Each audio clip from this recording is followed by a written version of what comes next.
Welcome to Spotlight. I'm Ryan Gertzma. And I'm Liz Wade. Spotlight uses a special English method of broadcasting.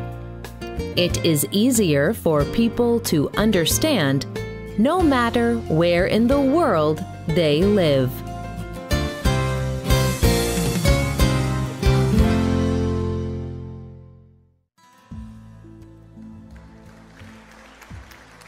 Vu Ngoc Anh stands on a performance stage.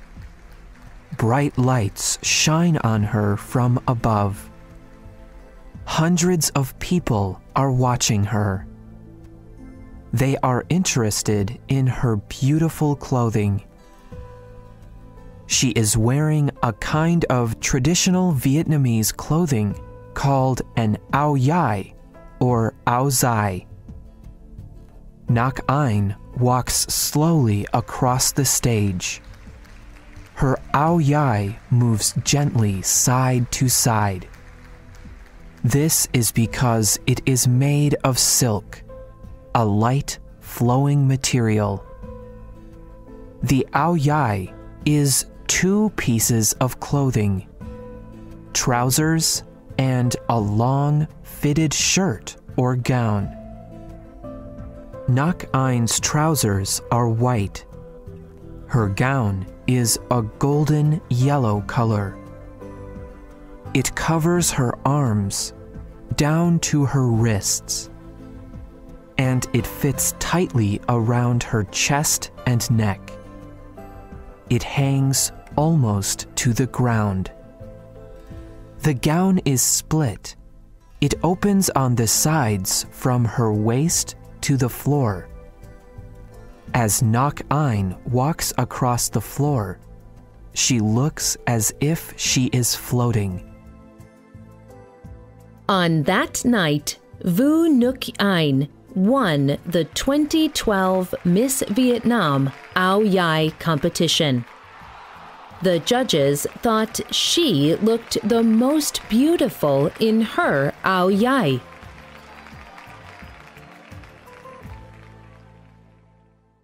Achieving the title Miss Áo dài is a great honor.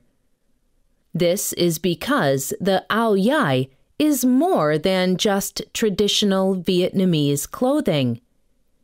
It is a symbol of the history and beauty of the Vietnamese culture and people. Today's spotlight is on the Vietnamese áo dài. The áo dài has a long history in Vietnam. Experts believe forms of the áo dài have existed for hundreds of years. Traditional Chinese clothing has influenced the history of the áo dài. In the 16 and 1700s, Chinese rulers occupied the land of Vietnam. People were required to wear traditional Chinese clothing. Vietnamese clothing designers began to change the design of the traditional Chinese clothing. They created early forms of the áo dài to show Vietnam's separate and independent culture. During this time, members of the Vietnamese ruling family began wearing these early forms of the áo dài, and both men and women wore them. In 1802, there was a Vietnamese leader called Gia Long. He freed Vietnam from Chinese rule. Before this time, people in different areas of Vietnam wore different forms of the early áo dài. But designers began to combine the different regional designs. The result was a form of the áo dài called the Nu Ken. from 1820 to 1841, rulers made the nu can Vietnam's official national clothing. For the next 50 years, a new foreign power ruled Vietnam. France claimed Vietnam as a colony. During this time, many people began wearing clothes influenced by Western design. However, some Vietnamese designers reacted against this foreign cultural influence, just like they had when China ruled over Vietnam. During the 1920s and 30s, designers in Hanoi began redesigning the nu can. The most famous designer was Cat Tuong, also known as Le Mur. This new design was particularly for women. The designers used some of the new French or Western design influences, but what they designed was not Western. Instead, it was a modern version of Vietnam's traditional clothing, what people today call the áo dài. The modern áo dài became very popular in parts of Vietnam after the end of French rule. The áo dài was most popular from 1960 to 1975. After 1975, Vietnamese women wore the áo dài less often. The Vietnamese economy was struggling, and most people did not think the áo dài was necessary. In the late 1980s and early 1990s, the áo dài experienced a new growth in popularity. In 1989, a Ho Chi Minh City newspaper began the first Miss Áo dài competition. 16,000 people attended the competition. But this was only the beginning of the áo dài new popularity. From Ho Chi Minh City, Miss Áo dài competitions spread around the world to places like Long Beach, California, in the United States, and the city of Toronto, Canada. Today, there are many countries that have large populations of Vietnamese immigrants. When these people moved out of Vietnam, they brought the áo dài with them. Originally, each woman's áo dài was custom made. Áo dài makers sewed each áo dài using only a needle, thread, and her hands. A woman visited her áo dài maker many times to make sure her áo dài fit perfectly. Today, factories have begun to produce áo dài in large numbers. These áo dài are sold in Vietnam and around the world.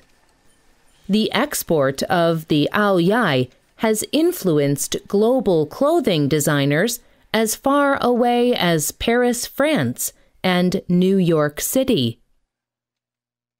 Unlike many forms of traditional clothing, the áo dài is still worn by many Vietnamese women. And wearing the áo dài has special meaning. Kim Lai is a Vietnamese American writer. On her website, she explained what the áo dài meant to her as a child. I remember when I was a little girl. I would walk into my mom and dad's room. Behind the door hung long pieces of fabric. I knew these beautiful pieces of material were going to be made into aoyais. I remember staring up at my mom when she wore her aoyai. I would think how beautiful she looked. I could not wait until I could have an aoyai for myself. We asked Vietnamese Spotlight listeners when Vietnamese women wear the aoyai. Listener Con Lei explained, Women usually wear the aoyai during official holiday celebrations. Listener Trin Huang said, I think all women in Vietnam wear the aoyai at least one time, when they get married. And Nguyen Tran told us, When I studied in high school, I wore the aoyai 6 days each week. In Vietnam, women wear many different colors of aoyai. Usually, younger women wear light colors, and older women wear darker or bolder colors. Spotlight listener Tuan Anh Nguyen explained, Every different aoyai color and design shows the beauty and character of the person wearing it. For example, students wear a white aoyai. This shows purity, innocence, and young beauty. A woman may wear a pink aoyai at her wedding when she marries. This shows graceful beauty. the aoyai continues to be popular in Vietnam, and people in Vietnam are proud to share the aoyai with people around the world. As Spotlight listener Tuan Anh Nguyen writes, The aoyai is the pride of the nation. It is the pride of every woman every time she puts it on.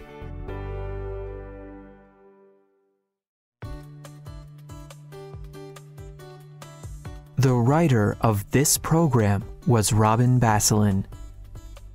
The producer was Mark Drenth. The voices you heard were from the United States and the United Kingdom. All quotes were adapted and voiced by Spotlight. You can find our programs on the internet at www.radioenglish.net. This program is called Aoyai, Vietnam's traditional clothing. We hope you can join us again for the next Spotlight program. Goodbye.